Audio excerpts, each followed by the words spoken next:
الحمدللہ رب العالمین والصلاة والسلام علی محمد الامین فاعوذ باللہ من الشیطان الرجیم بسم اللہ الرحمن الرحیم۔ خواتین و حضرات، ہم سورہ انعام کی آیت 93 سے درس کی ابتدا کر رہے ہیں۔ اس آیت کا کچھ حصہ زیر بحث آ چکا ہے۔ اس حصے کا ترجمہ یہ ہے کہ اس شخص سے بڑھ کر ظالم کون ہو سکتا ہے جو اللہ پر جھوٹی تہمت باندھے یا کہے کہ میری طرف وحی آئی ہے، درا حالے کہ اس کی طرف کوئی وحی نہ آئی ہو، اور اس سے بڑھ کر ظالم کون ہو سکتا ہے جو دعویٰ کرے کہ میں بھی اس جیسا کلام نازل کیے دیتا ہوں جیسا خدا نے نازل کیا۔ یہ قرآن مجید نے ان غلط نظریات کی طرف توجہ دلائی ہے جو رسالت مآب صلی اللہ علیہ وسلم کی دعوت کے مقابل میں پیش کیے جا رہے تھے۔ یہ در حقیقت وہ افواہات ہیں، یعنی جس وقت کوئی گروہ سنجیدگی سے جواب دینے کے بجائے، سوال کرنے کے بجائے، اشکالات پیش کرنے کے بجائے استہزاء کا رویہ اختیار کر لیتا ہے، تو اس طرح کے افواہات وجود میں آتے ہیں۔ چنانچہ اس پر میں نے لکھا ہے کہ یہ ان افواہات کا حوالہ ہے، یعنی یہ بات کہہ دینا کہ میری طرف وحی آئی ہے درا حالے کہ اس کی طرف کوئی وحی نہ آئی ہو، یعنی رسالت مآب صلی اللہ علیہ وسلم اپنے آپ کو پیش کر رہے ہیں، اور جواب میں کوئی شخص یہ کہے کہ یہ جو میں افواہات بک رہا ہوں یہ مجھ پر وحی کی گئی، تو ظاہر ہے کہ یہ غیر سنجیدہ لوگوں کا استہزاء کا، مخول کرنے، ٹھٹھا اڑانے کا طریقہ ہے۔ یہ جب اختیار کیا جائے گا تو اس کا مطلب کیا ہوگا؟ اس کا مطلب یہی ہوگا کہ مخاطبین سنجیدہ نہیں ہیں۔ چنانچہ میں یہ عرض کر رہا تھا کہ میں نے لکھا ہے کہ یہ ان افواہات کا حوالہ ہے جو قریش کے لیڈر بکتے رہتے تھے تاکہ لوگ رسول اللہ صلی اللہ علیہ وسلم کے اس دعوے کا کوئی اثر قبول نہ کریں کہ آپ جو کچھ کہہ رہے ہیں وہ آپ کی اپنی کوئی بات نہیں بلکہ خدا کا کلام ہے۔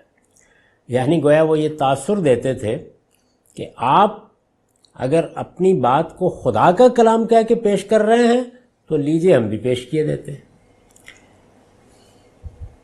بلکہ خدا کا کلام ہے جو خدا کی طرف سے اس کے ایک فرشتے کے ذریعے سے نازل کیا گیا ہے۔ استاذ امام لکھتے ہیں یہ عام قاعدہ ہے کہ جب کوئی صداقت ظاہر ہوتی ہے، یعنی جب بھی کوئی حقیقت سامنے لائی جاتی ہے، کوئی سچائی بیان کی جاتی ہے، وہ علم کی کسی شاخ سے تعلق رکھتی ہو، وہ سائنسی ہو، وہ معاشرتی یا سماجی علوم سے تعلق رکھنے والی ہو، یا اس میں مذہب کی کوئی تعبیر پیش کی جائے، مذہبی حقائق کا کوئی پہلو نمایاں کیا جائے، پہلے سے موجود کسی کتاب الہی کی شرح و تفسیر کی جائے، علم کے کچھ نمایاں آثار کی طرف توجہ دلائی جائے، کوئی بھی صداقت جب ظاہر ہوتی ہے تو جن لوگوں کے پندار پر اس کی زد پڑتی ہے، یعنی یہ بڑی ہی نازک چیز ہے۔ آپ کوئی بات کہتے ہیں، اس سے دوسرے کے اندر جو اپنے نفس کی برتری کا احساس ہے وہ مجروح نہیں ہوتا، تو آپ کی بات نہ بھی مانی جائے تو اسے ایک متوازی بات کی حیثیت سے قبول کر لیا جاتا ہے۔ لیکن جس وقت کوئی بات، کوئی صداقت، کوئی حقیقت سامنے آتی ہے اور اس کے برخلاف چیزوں کو ماننے والے لوگوں نے جو اپنا اثر و رسوخ قائم کر رکھا ہوتا ہے، جو ان کی حیثیت معاشرے میں مانی جا رہی ہوتی ہے، اس پر زد پڑ جاتی ہے۔ یہ عام قاعدہ ہے کہ جب کوئی صداقت ظاہر ہوتی ہے تو جن لوگوں کے پندار پر اس کی زد پڑتی ہے، اور یہ لازماً پڑتی ہے، اس لیے کہ جب مخاطبین موجود ہوں گے تو سارے عوام تو نہیں ہوں گے، ان میں لیڈر بھی ہوں گے، زعماء بھی ہوں گے، ان میں علماء بھی ہوں گے، مذہبی پیشوا بھی ہوں گے، ان میں بڑے بڑے مفکرین بھی ہوں گے، وہ زندہ سامنے موجود ہیں۔ اب ایک صداقت ظاہر ہوئی ہے، اگر اس صداقت کو اس کے تمام لوازم کے ساتھ مان لیا جائے تو لازمی نتیجہ یہ نکلتا ہے کہ لوگ یہ کہنے پہ مجبور ہو جاتے ہیں کہ یہ حضرت جو ہمیں باتیں سنایا کرتے تھے اور یہ جو استدلالات پیش کیا کرتے تھے اور یہ جن عجائب سے ہم کو متعارف کرایا کرتے تھے، یہ دیکھیے وہ تو خواب و خیال ہو گئے۔ تو اس سے صرف یہ نہیں ہو رہا ہوتا کہ اس نقطۂ نظر کی تغلیط ہوتی ہے، جو اشخاص مقابلے میں موجود ہیں ان کے پندار پر چوٹ پڑتی ہے۔ ایک آدمی فقیہ شہر کہلاتا تھا، وہ فلاں اور فلاں علم کا ماہر سمجھا جاتا تھا، اس کو ایک بڑے دانشور کی حیثیت حاصل تھی۔ اب جن مقدمات پر وہ یہ ساری باتیں کہہ رہا تھا ان میں سے کسی کی تغلیط ہو گئی۔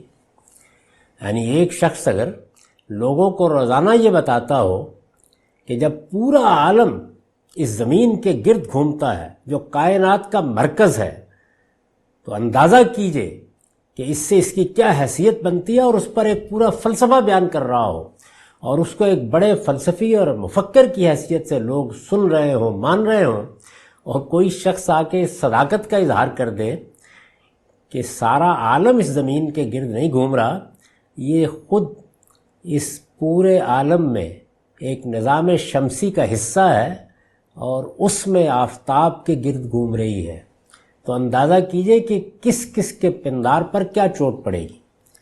اس میں پھر مسئلہ یہ نہیں ہوتا کہ سادہ علمی حقیقت ہے، آئیے اس کا جائزہ لے لیتے ہیں۔ یہ تربیت اگر نہیں کی گئی اور پہلے سے موجود چیزوں کے بارے میں اس پر اجماع ہے، اس پر بڑے بڑے لوگ بات کرتے رہے ہیں، عظیم الشان شخصیتیں یہی کہتی رہی ہیں، پھر یہ کہ ان کے بارے میں جو افسانے ہیں وہ شب و روز سنائے گئے ہیں، کسی کی عشاء کے وضو کے ساتھ فجر کی نمازیں ہوئی ہیں، کسی کی کبھی تہجد قضا نہیں ہوئی ہے، کسی کی سبقت فی الدین کی داستانیں زبان پر ہیں، کسی نے کنویں کے اندر بیٹھ کر پوری کتاب لکھوا دی ہے، تو یہ بہت مشکل ہوتا ہے کہ ان شخصیات کے ساتھ تعلق خاطر رکھنے والے اور ان کی بنیاد پر اپنی بڑائی کا احساس رکھنے والے پھر اس صداقت کو، جو ہو سکتا ہے کسی عام سے آدمی کی طرف سے سامنے آ جائے، آسانی کے ساتھ قبول کر لیں۔ یہ عام قاعدہ ہے کہ جب کوئی صداقت ظاہر ہوتی ہے تو جن لوگوں کے پندار پر اس کی زد پڑتی ہے اور وہ اپنے آپ کو اس کے مقابل میں بے بس محسوس کرتے ہیں، یعنی اب بات کہنے کی باقی نہیں رہی۔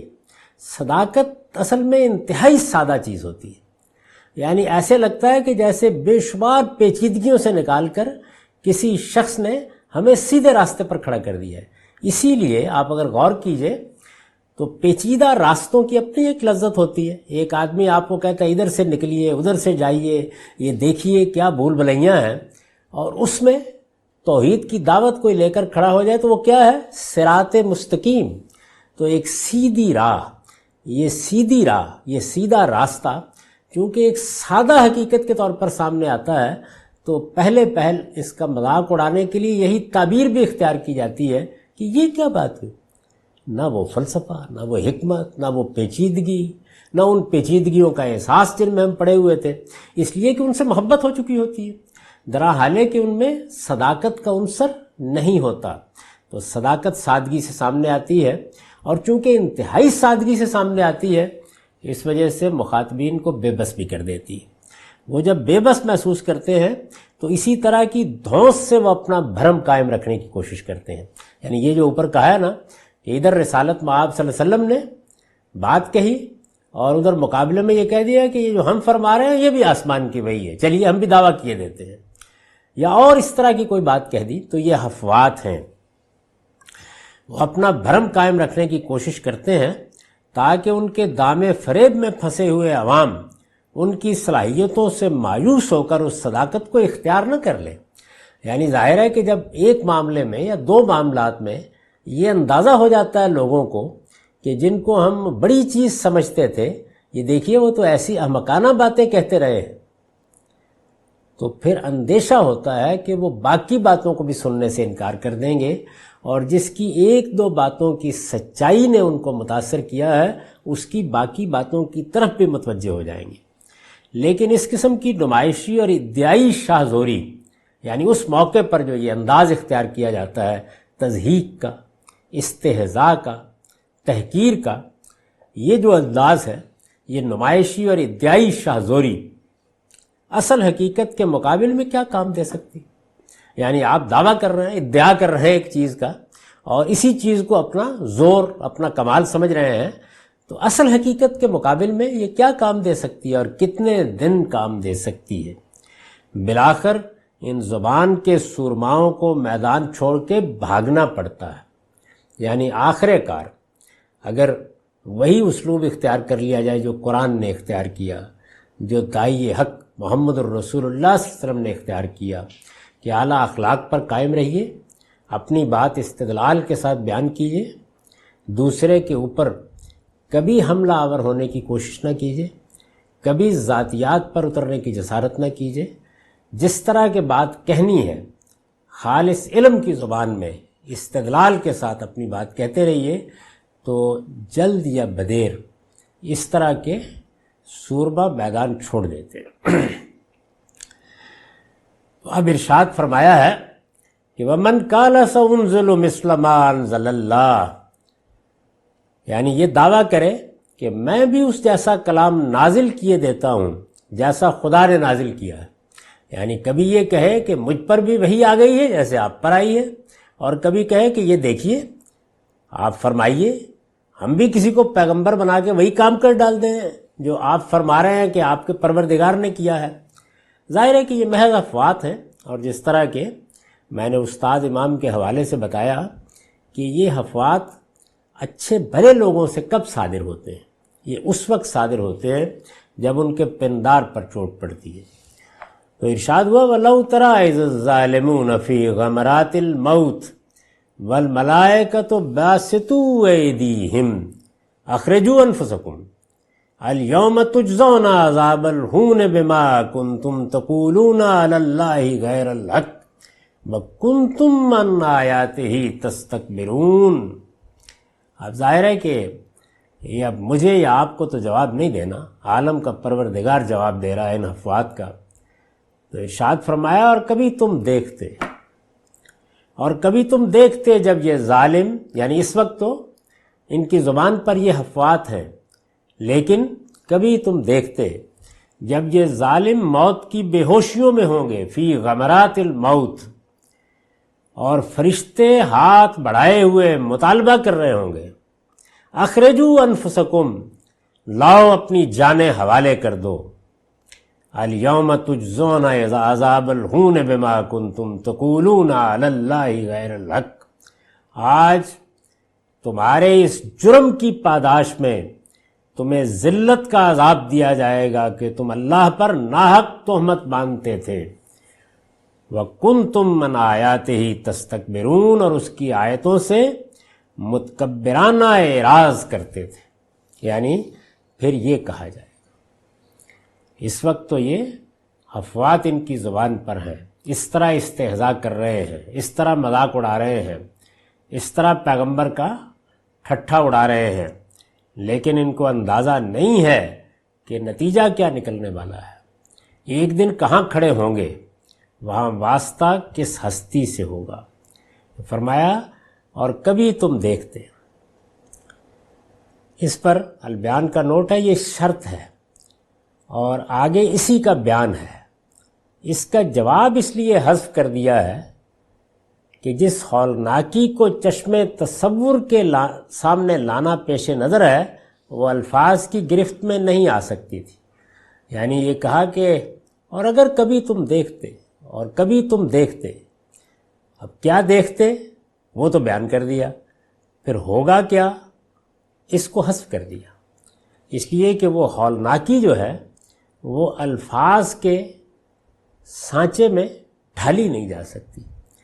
تو قرآن مجید میں یہ اسلوب کئی جگہ اختیار کیا گیا ہے کہ ایک چیز الفاظ کی گرفت میں نہیں آ سکتی تو اسی طریقے سے اس کو حذف کر دیا جاتا ہے۔ یعنی اگر کبھی آپ نے دیکھا ہو کہ انسان جب غصے کی شدت میں اس طرح کے جملے بولتا ہے، اگر تم میرے ہاتھ آئے، تو اب آگے اگر الفاظ بولے جائیں تو وہ اس غصے، اس کے پیچھے کار فرما قوت وہ اپنی گرفت میں نہیں لے سکتے. تو ایسے موقعوں پر پھر شرط ہی کو بیان کر کے خاموشی اختیار کر لی جاتی ہے.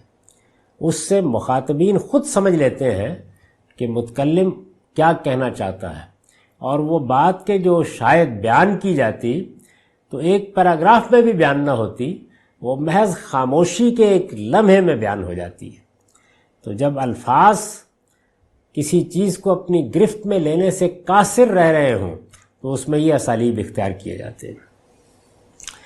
اس کے بعد اس آیت میں یہ فرمایا تھا کہ یہ جو جرم کر رہے ہیں، یعنی اللہ پر ناحق تہمت باندھنے کا جرم، اس کی آیتوں سے متکبرانہ اعراض کرنے کا جرم قرآن پڑھ کے سنایا جا رہا تھا.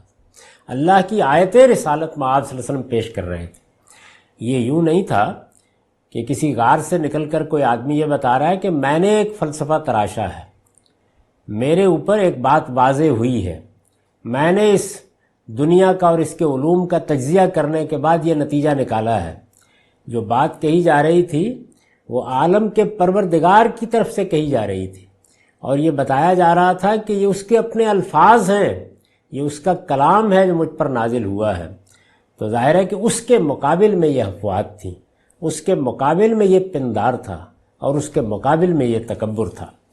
تو یہ ارشاد ہوا تھا کہ ذلت کا عذاب دیا جائے گا.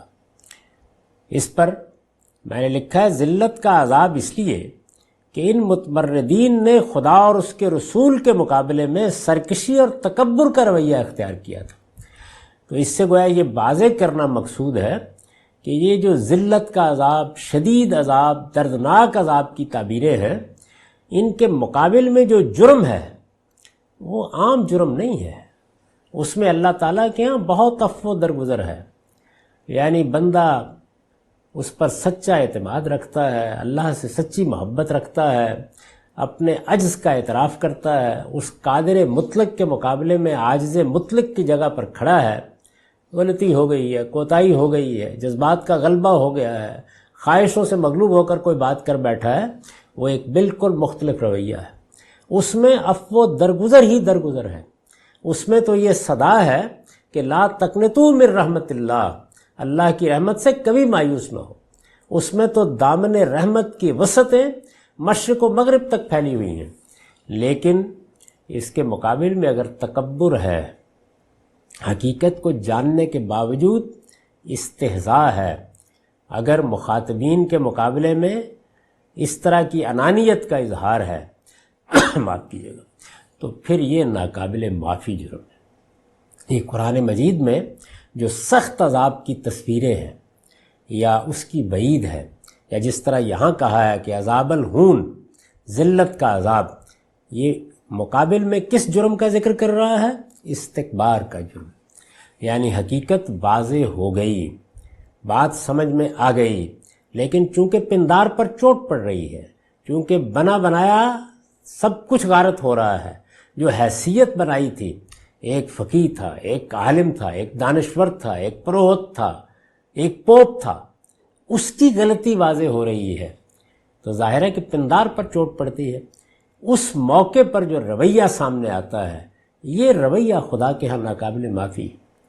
ورنہ اگر انسان عاجزی کے ساتھ اپنی غلطی کا اعتراف کر لے اور مان لے اس بات کو کہ مجھ سے چوک ہو گئی، مجھ سے غلطی ہو گئی، میں واقعتاً اس بات کو نہیں سمجھ سکا، اور اس پر اللہ کا شکر بجا لائے کہ کسی نے توجہ دلا دی، بات سمجھ میں آ گئی ہے، تو پھر اللہ کے ہاں عفو درگزر ہی عفو درگزر. اور آخر میں یہ کہا تھا وَكُنْتُمْ عَنْ آيَاتِهِ تَسْتَكْبِرُونَ، یعنی ایک ناحق تہمت باندھتے تھے. ظاہر ہے کہ یہ شرک کا بیان ہے، ادھر توحید پیش کی جا رہی ہے، مقابل میں شرک ہے. تو یہ اللہ پر ناحق تہمت باندھنا ہے، یعنی تقولون علی اللہ غیر الحق. قرآن مجید کی شرک پر یہی تنقید ہے.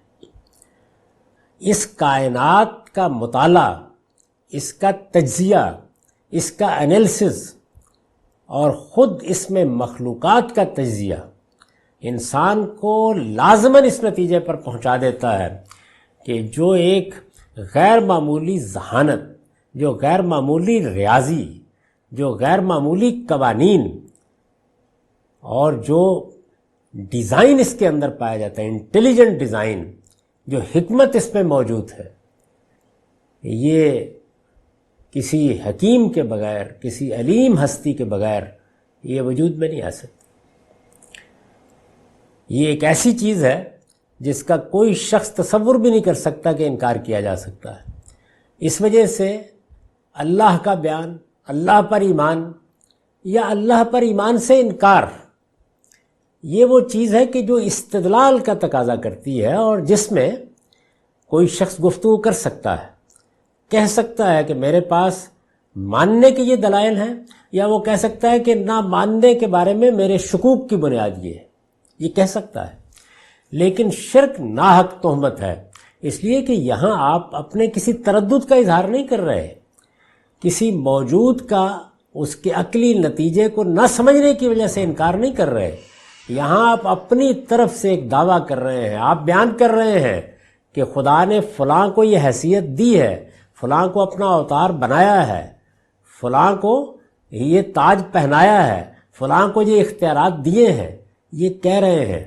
اس کے لیے آپ کے پاس واضح قطعی دلیل ہونی چاہیے، کس کی طرف سے؟ خدا کی طرف سے۔ تو جب آپ یہ بات کہتے ہیں تو آپ اگر غلط بات بیان کر رہے ہیں، آپ کے پاس کوئی دلیل نہیں ہے، آپ نے اللہ کی کتاب سے یا پیغمبروں کے علم سے کوئی بات پیش نہیں کی، تو پھر آپ کیا کر رہے ہیں؟ پھر آپ ناحق تہمت باندھ رہے ہیں، آپ جھوٹ باندھ رہے ہیں، آپ ایک جھوٹی بات کر رہے ہیں۔ یہ وہ تردید شرک میں قرآن مجید کا استدلال ہے، جس کو مختلف پہلوؤں سے پیش کرتا ہے۔ اور اس کے مقابل میں کیا ہے؟ اس کے مقابل میں ظاہر ہے کہ استکبار ہے۔ تو اس پر یہ نوٹ ہے کہ اصل الفاظ ہیں وَكُنْتُمْ عَنْ آیَاتِهِ تَسْتَكْبِرُونَ، ان کا صلہ دلیل ہے کہ تستکبرون کا لفظ یہاں اعراض کے مفہوم پر بھی مشتمل ہے۔ یہ بھی عربیت کے اداشناسوں کے لیے ایک تنبیہ ہے کہ یہاں تستکبرون پر ان کا صلہ آ گیا ہے۔ یہ جو انگریزی زبان میں پرپوزیشنز ہوتی ہیں، تو اسی طرح عربی زبان میں جو صلات آتے ہیں، اس پر ان کا صلہ آ گیا ہے، اور یہ اس کے ساتھ مناسبت نہیں رکھتا۔ جب مناسبت نہیں رکھتا تو عربیت کا اسلوب یہ ہے کہ پھر کوئی اور فعل اس میں چھپا ہوا ہوتا ہے، تو یہاں اصل میں اعراض کا فعل چھپا ہوا ہے۔ اس کا فائدہ کیا ہے؟ اس کا فائدہ یہ ہوتا ہے کہ ایک فعل لے لیا، دوسرے کا صلہ لے لیا، اور اس طرح ایجاز کے ساتھ کم سے کم الفاظ میں وہ پوری بات بیان ہو گئی، جس کے لیے دو الگ فعل استعمال کرنے پڑتے، دو الگ صلے استعمال کرنے پڑتے۔ تو یہ اس میں خوبی ہے۔ اسی وجہ سے اس کا جو ترجمہ کیا گیا ہے وہ یہ ہے کہ اور اس کی آیتوں سے متکبرانہ اعراض کرتے تھے، تکبر کے ساتھ اعراض کرتے تھے۔ وَلَقَدْ جِئْتُمُونَا فُرَادَىٰ كَمَا خَلَقْنَاكُمْ أَوَّلَ مَرَّةٍ، لو بالآخر ویسے ہی اکیلے اکیلے ہمارے پاس آ گئے ہو، یعنی بات کو وہاں سے اٹھایا قرآن مجید نے اور گویا میدان حشر میں لے گئے۔ اب وہ تصویر سامنے آ گئی، لو بالآخر ویسے ہی اکیلے اکیلے ہمارے پاس آ گئے ہو، جیسے پہلی مرتبہ ہم نے تمہیں پیدا کیا تھا۔ وَتَرَكْتُمْ مَا خَوَّلْنَاكُمْ وَرَاءَ ظُهُورِكُمْ، اور جو کچھ دنیا میں تمہیں دیا تھا وہ سب پیچھے چھوڑ آئے ہو، یعنی یہ اب خالی ہاتھ ہمارے سامنے کھڑے ہو۔ دنیا کی وہ نعمتیں، دنیا کا وہ اقتدار، دنیا کی وہ شانیں، وہ سب وہیں رہ گئی، ان کو پیچھے چھوڑ آئے ہو۔ وہ تمہارے مضمومات و تصورات، وہ تمہاری حیثیت، وہ تمہارے بارے میں لوگوں کے خیالات، وہ تمہاری زعامت جس پر کسی زمانے میں فخر کرتے تھے، سب پیچھے رہ گیا۔ اور یہاں کیا ہے؟ یہاں اب ہمارے سامنے کھڑے ہو، نہ تمہارا جتھا تمہارے ساتھ ہے، نہ پیروکاروں کے نعرے ہیں، نہ تمہاری تقلید کرنے والے ہیں، نہ وہ مریدوں کی جماعتیں ہیں، تنہا کھڑے ہو۔ دیکھیے وَلَقَدْ جِئْتُمُونَا فُرَادَىٰ كَمَا خَلَقْنَاكُمْ، جیسے پیدا کیا تھا تنہا وجود میں آئے تھے، بالکل بے بس، بالکل ناتمام، اب پھر اکیلے کھڑے ہو۔ کوئی تمہارے ساتھ نہیں ہے، کما خلقناکم، جیسے پہلی مرتبہ تمہیں پیدا کیا تھا، اور سب کچھ پیچھے چھوڑا ہے۔ یہ جو اسلوب تبدیل ہوا ہے، یعنی پیچھے بات ہو رہی تھی، اور کبھی تم دیکھتے جب یہ ظالم یہ کر رہے ہوں گے، اب وہ ظالم سامنے آ کے کھڑے ہو گئے اور حشر کا میدان گویا برپا ہو گیا ہے۔ تو یہ اسلوب میں تبدیلی جو کی ہے، اس پر میں نے لکھا ہے پیچھے غائب کا اسلوب تھا، اس کے بجائے حاضر کا یہ اسلوب اگر غور کیجئے تو ان کے انجام کی ہولناکی کو اس طرح نگاہوں کے سامنے لے آیا ہے، گویا قیامت آ گئی اور ان سے خطاب کیا جا رہا ہے۔ یعنی اس کا فائدہ کیا ہوا؟ اس کا فائدہ یہ ہوا کہ اس وقت ایک داستان سنائی جا رہی تھی، یعنی یہ ہوگا، اب گویا ہو گیا، اور اس طرح وہ تصویر سامنے آ گئی۔ وہ کھڑے ہیں، تنہا کھڑے ہیں، بے بس کھڑے ہیں، کوئی جتھا نہیں ہے، کوئی پیشواؤں کے پیچھے مریدوں کی جماعت نہیں ہے، وہ طاقت، وہ اقتدار سب ہوا ہو گیا، سب کچھ پیچھے چھوڑ کے آج تنہا خدا کے سامنے کھڑے ہیں۔ خولناکم وراء ظہورکم، یعنی جو کچھ تمہیں دیا تھا سب پیچھے چھوڑ آئے ہو۔ وما نرا معکم شفعاکم الذین زعمتم انکم فیکم شرکاء، اور تمہارے ساتھ ہم تمہارے ان سفارشیوں کو بھی نہیں دیکھ رہے جن کے بارے میں تم سمجھتے تھے کہ تمہارے معاملے میں ہمارے شریک ہیں، یعنی اکیلے آئے ہو، وہ کہاں گئے جن کو تم نے ہماری خدائی میں شریک بنا دیا تھا، جو ہمارے ساجی بنا دیے گئے تھے، جو اس کائنات کے تنہا پروردگار کی خدائی میں شریک ٹھہرا دیے گئے تھے؟ وہ تو بڑی چیز تھے، تمہیں بڑا اعتماد تھا ان پر، تم تو ان کا دامن پکڑے ہوئے تھے، تم تو ان کی منقبتیں پڑھتے تھے، ان کے لیے شاعری کرتے تھے، تم تو ان کی بارگاہوں میں حاضر ہوتے تھے، تم تو ان کے آستانوں پر جبین سائی کرتے تھے۔ تمہارا خیال تو یہ تھا کہ وہ دائیں بائیں تمہارے ساتھ کھڑے ہوں گے، وہ تمہارے مشکل کشا اور وہ تمہارے داتا کہاں گئے؟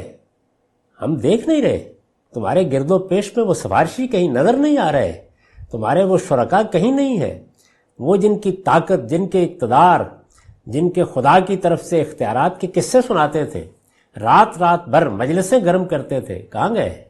نظر نہیں آ رہے، تنہا کھڑے ہو، ساتھ کچھ بھی نہیں ہے، کوئی چیز لے کر نہیں آئے، اس وقت فرادا۔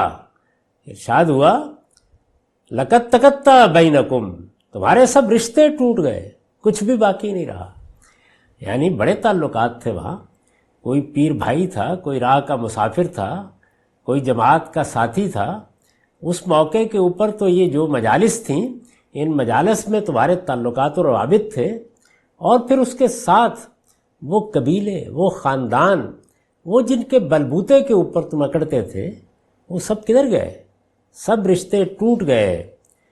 اور ارشاد ہوا ضل عنکم ما کنتم تزعمون، اور جو کچھ تم گمان کیے بیٹھے تھے وہ سب تم سے جاتے رہے، اور جو کچھ گمان تم کیے بیٹھے تھے وہ سب تم سے جاتے رہے، کچھ بھی باقی نہیں رہا۔ اس پر ایک نوٹ ہے، اصل میں تقطع بینکم کے الفاظ آئے ہیں، ان میں فاعل ہمارے نزدیک حذف ہے، یعنی تقطع بینکم الحبل، رشتہ ٹوٹ گیا، رسی ٹوٹ گئی، تعلق ٹوٹ گیا۔ تو اس میں بھی عربیت کے طریقے کے اوپر فاعل کو حذف کر دیا ہے۔ یہ عربی زبان کے طالب علموں کے لیے توجہ کی چیزیں ہیں۔ اس کے بعد یہ جو فرمایا کہ اور جو کچھ گمان تم کیے بیٹھے تھے وہ سب تم سے جاتے رہے ہیں، یعنی تمہارے شریک ٹھہرا کر اور قیامت میں انہیں اپنا شفیع سمجھ کر جو گمان کیے بیٹھے تھے، اللہ تعالیٰ کے شریک ٹھہرانا اور قیامت کے بارے میں یہ خیال کرنا کہ وہ شفاعت کریں گے، عرش کا پایا پکڑ کر کھڑے ہو جائیں گے، اللہ تعالیٰ کو بات نہیں کرنے دیں گے، ان کی بات وہاں کہاں ٹالی جائے گی، ان کے سامنے تو محشر کی ساری بساط الٹ دی جائے گی، وہ سارے گمان کدھر گئے؟ کوئی نہیں ہے، ایک تنہا پروردگار ہے، اس کی بادشاہی ہے، اس کا حکم ہے، اس کا فیصلہ ہے، اس کی رحمت کا انتظار ہے، اور کچھ بھی نہیں۔ تم ہو اور وہ پروردگار ہے۔ تو جب بات یہاں پہنچا دی تو اس کے بعد گویا پھر استدلال شروع کیا۔ یہ قرآن مجید کے اسلوب کی کمالات ہیں، یعنی ایک بات اٹھائی استدلال کیا آفاق سے، انفس سے، قدرت کی نشانیوں سے. جب ذہن کو جھنجھوڑا تو اس کے بعد مخاطبین کی طرف توجہ کر کے ان کے اعتراضات لے لیے، جوابات دیے، تبصرہ کیا، ان کو ایک دنیا دکھائی، یہاں سے اٹھایا آخرت میں لے گئے، پھر استدلال شروع ہو گیا. ان اللہ فالق الحب والنوا، دانے اور گٹھلی کو پھاڑنے والا اللہ ہے. یعنی یہ کن شرکاء کے پیچھے جا رہے ہیں؟ دانے اور گٹھلی کو پھاڑنے والا اللہ ہے. یہ دانہ اور گٹھلی ہے تو چھوٹی سی چیز، لیکن ایک دنیا ہے، ان سے نمودار ہوتی ہے. دانے اور گٹھلی کو پھاڑنے والا اللہ ہے. ان اللہ فالق الحب والنوا یخرج الحی من المیت، یعنی وہ تمہارے شرکاء، وہ تمہارے داتا، وہ تمہارے مشکل کشا، دانے اور گٹھلی کو پھاڑنے والا اللہ ہے. وہی زندہ کو مردہ سے نکالتا ہے. یخرج الحی من المیت ومخرج المیت من الحی، اور وہی مردہ کو زندہ سے نکال لانے والا ہے. یہ تھوڑا سا اسلوب کو تبدیل کیا ہے. اس پر میں نے جو نوٹ لکھا ہے وہ ابھی میں سناتا ہوں، یعنی اس میں کیا بلاغت ہے، کس پہلو سے اس کو نمایاں کیا ہے. دانے اور گٹھلی کو پھاڑنے والا اللہ ہے، اس پر البیان کا نوٹ ہے. یعنی ایک چھوٹے سے دانے اور چھوٹی سی گٹھلی کو دیکھو. دانہ جو بعض اوقات رائی کے برابر ہوتا ہے اور کبھی کچھ بڑا، گٹھلی جو کبھی پور کے برابر ہوتی ہے اور کبھی کچھ بڑی. یعنی ایک چھوٹے سے دانے اور چھوٹی سی گٹھلی کو دیکھو، اسے زمین کی تہوں میں پھاڑ کر، یعنی اس کو ہم مٹی میں دبا دیتے ہیں اور وہاں زمین کی تہوں میں وہ پھٹتی ہے. اسے زمین کی تہوں میں پھاڑ کر اس سے درختوں اور پودوں کی کونپلیں کون نکالتا ہے؟ یہ تمہارے شرکاء نکالتے ہیں، یہ تمہارے مشکل کشا نکالتے ہیں، یہ جن کے افسانے سناتے ہو وہ نکالتے ہیں. یہ خدا ہی کی قدرت ہے کہ اس نے ایک بیج اور ایک ایک گٹھلی میں یہ صلاحیتیں ودیت فرمائی ہیں. یعنی وہ ننھا سا بیج، وہ رائی کے دانے کے برابر بیج، اس کے اندر ایک پورا کا پورا برگد چھپا ہوا ہے. دیکھتے ہو یہ خدائی کی قدرت ہے کہ اس نے ایک بیج اور ایک ایک گٹھلی میں یہ صلاحیتیں ودیت فرمائی ہیں. پھر وہی ہے جو اپنی کائنات کی ہر چیز کو ان کی صلاحیتیں بروئے کار لانے کے لیے امر فرماتا ہے. یعنی ایک خدا کا امر ہے جو ہر چیز میں نازل کر دیا گیا ہے. یہ جانتے ہیں یہ امر کیا ہے؟ وہی جس کو جو خدا کو نہیں ماننا ہوتا تو قانون قدرت کہا جاتا ہے. یعنی ایک تو ہے نا مادہ، زمین کے اوپر سے ایک مٹھی بھر راگ اٹھائیے، اس کا تجزیہ کیجئے. اب بتایا جاتا ہے کوئی 92-93 عناصر جو ہیں ان کی آپ فہرست بنا لیں گے، لیکن یہ سب کیا ہے؟ بے جان. اس کے اندر ایک امر نازل کر دیا گیا ہے، وہ قانون قدرت جو پھر وہ سب کچھ کرتا نظر آ رہا ہے، جس پہ گٹھلی پھٹ رہی ہے، جس میں دانہ دو شاخ ہو رہا ہے، جس میں سے کونپل نکل رہی ہے، اور پھر وہ اپنے بنائے ہوئے راستے کے اوپر چل رہی ہے.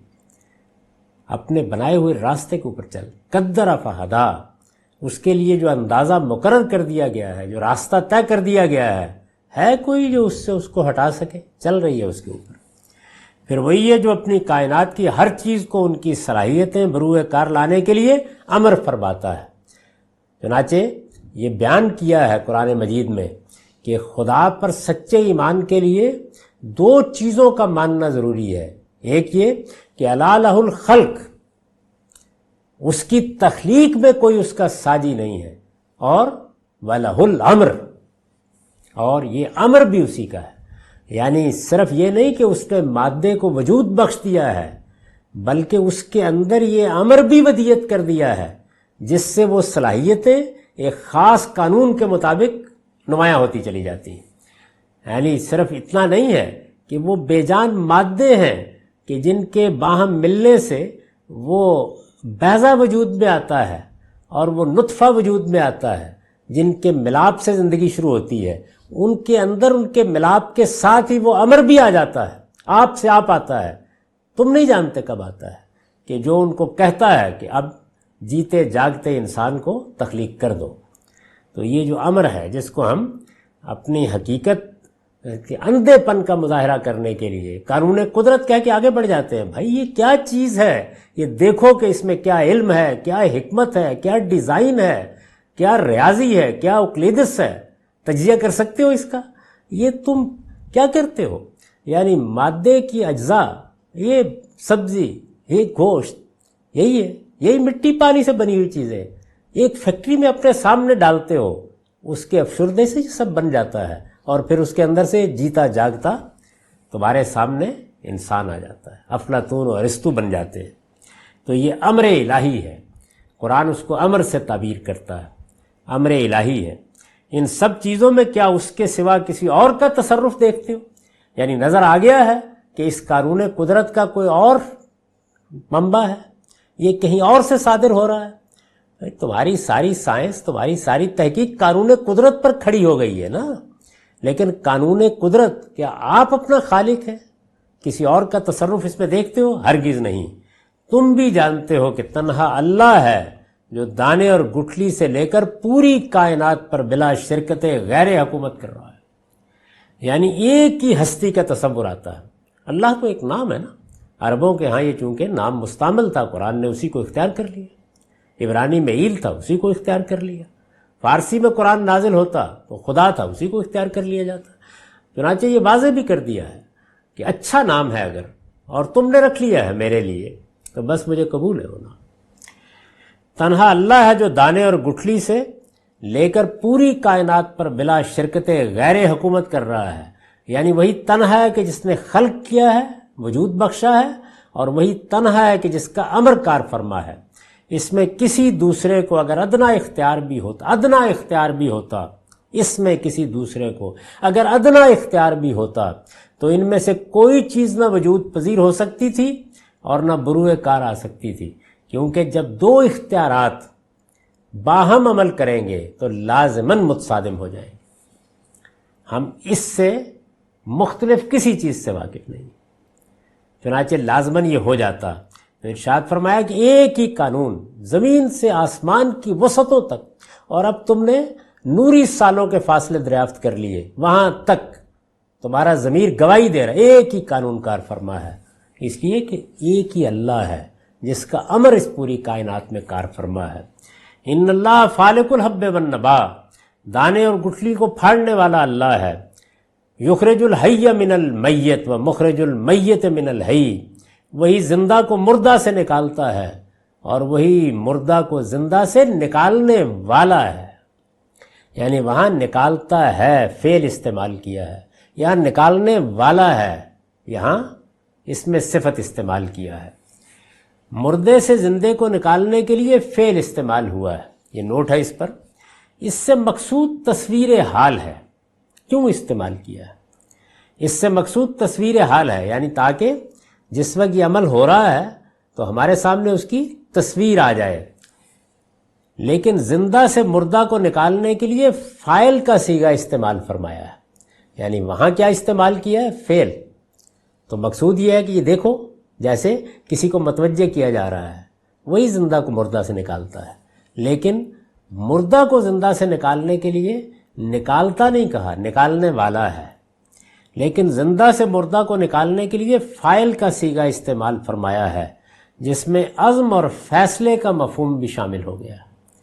یعنی جس وقت فاعل کا صیغہ استعمال کیا جاتا ہے، جیسے انی جاعل فی الارض خلیفہ، میں نے فیصلہ کر لیا ہے.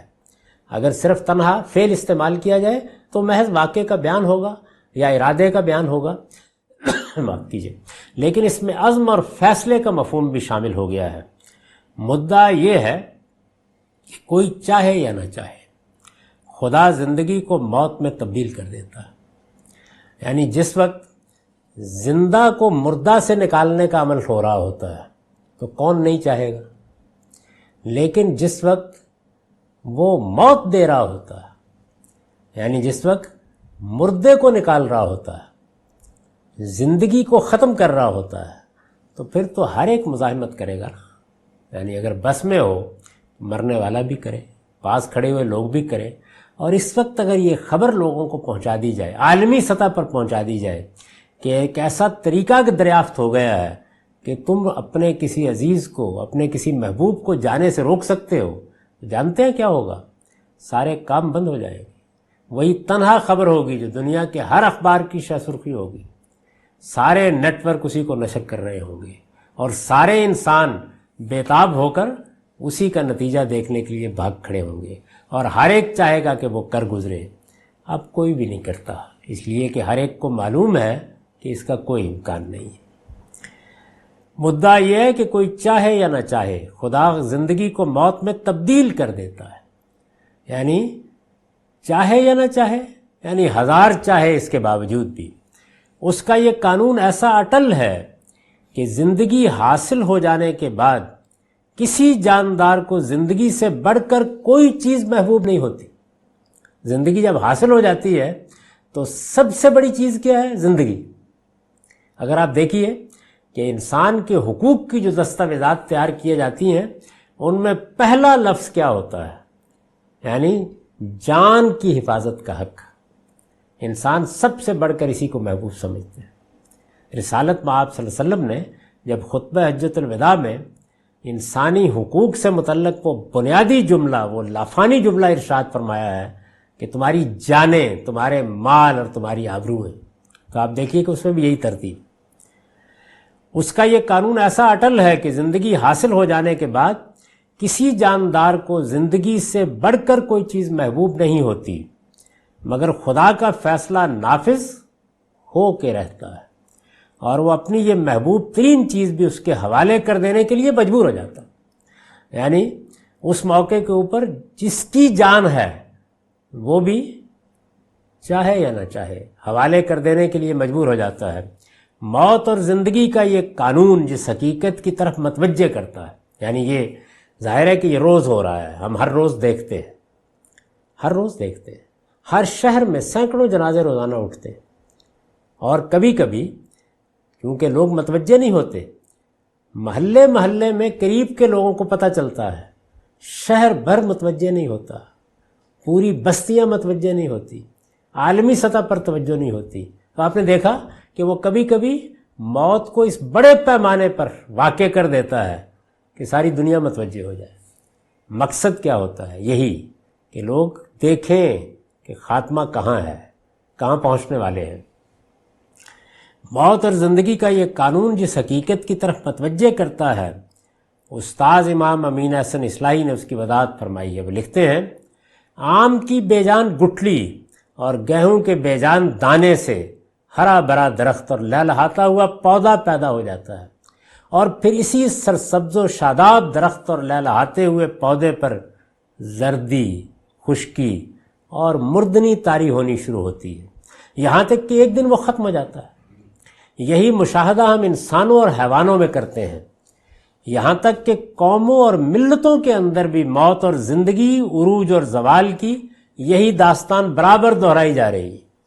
یعنی درختوں میں یہ، جانوروں میں یہ، انسانوں میں یہ، اور پھر قوموں میں بھی وہ پیدا ہوتی ہیں، عروج کو پہنچتی ہیں، بعض اوقات سینکڑوں، بعض اوقات ہزاروں سال تک دنیا میں اپنے عروج کے کرشمے دکھاتی ہیں، اور پھر ایک دن زوال آشنا ہو جاتی ہے۔ موت اور زندگی، عروج اور زوال کی یہی داستان برابر دہرائی جا رہی ہے۔ ایک قوم پردہ عدم سے نکلتی ہے، ساری دنیا پر چھا جاتی ہے، اور پھر وہی قوم ایک دن آتا ہے کہ پردہ عدم میں جا چھپتی ہے۔ اب ہم صرف تاریخ میں پڑھتے ہیں روما، عروج و زوال کی داستان، بابل کی سلطنتیں، فرائنا کا اقتدار، اب صرف تاریخ میں پڑھتے ہیں۔ پردہ عدم میں جا چھپتی ہے۔ موت اور زندگی کے اس قانون سے کسی کے لیے مفر نہیں۔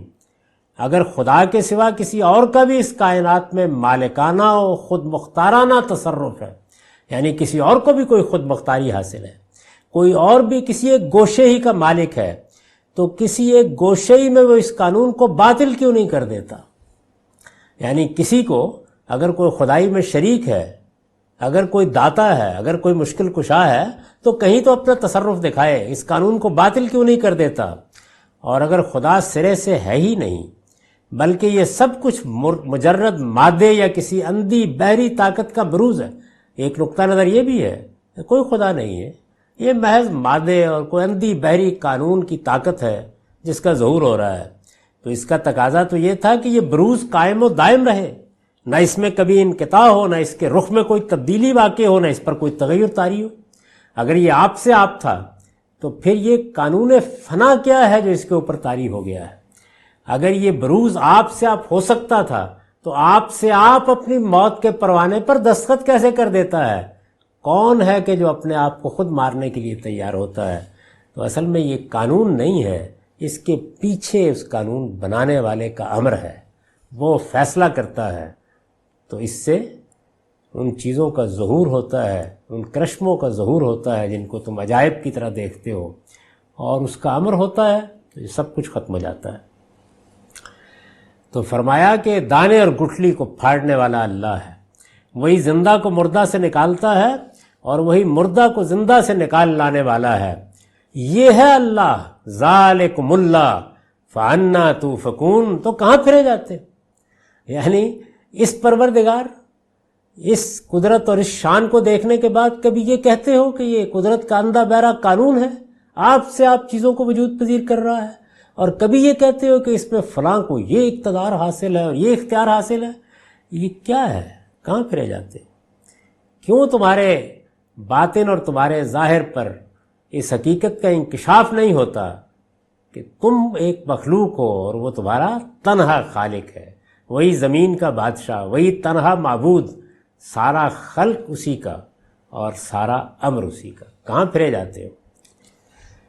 ارشاد ہوا فارق الاصباح، وہی صبح نکالنے والا ہے، یعنی ذرا اس کی شانیں تو دیکھو، وہی صبح نکالنے والا ہے۔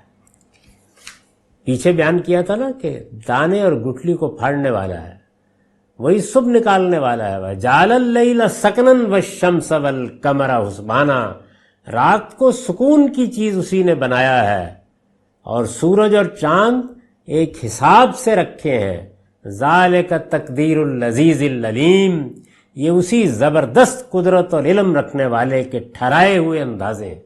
یہ ہے قرآن مجید کا اسلوب، وہ اس طرح اس کائنات کی طرف متوجہ کرتا ہے۔ یہ پیش پا افتادہ حقیقتیں ہیں، سب سورج روز طلوع ہوتا ہے، اس کی شانیں، اس کی حدت، اس کا ہماری زندگی سے تعلق ہر شخص کو معلوم ہے، لیکن چونکہ روز مرہ کی چیز ہے تو اس لیے انسان نہیں دیکھتا کہ یہ کیا بڑا معجزہ ہے جو ہو رہا ہے، یہ سب ہے کیا۔ تو یہ جو پیچھے ارشاد فرمایا تھا کہ یہ ہے اللہ تو کہاں پھرے جاتے ہو، اس پر میں نے لکھا ہے یعنی خدا کی یہ شانیں دیکھتے ہو اور اس کے باوجود اس کے شرکا بنانے کے لیے نکل کھڑے ہوتے ہو، کہاں پھرے جاتے ہو؟ اس کا مطلب یہ ہے کہ یہ شانیں اور یہ کمالات دیکھتے ہو اور پھر اس کے بعد پلٹ جاتے ہو۔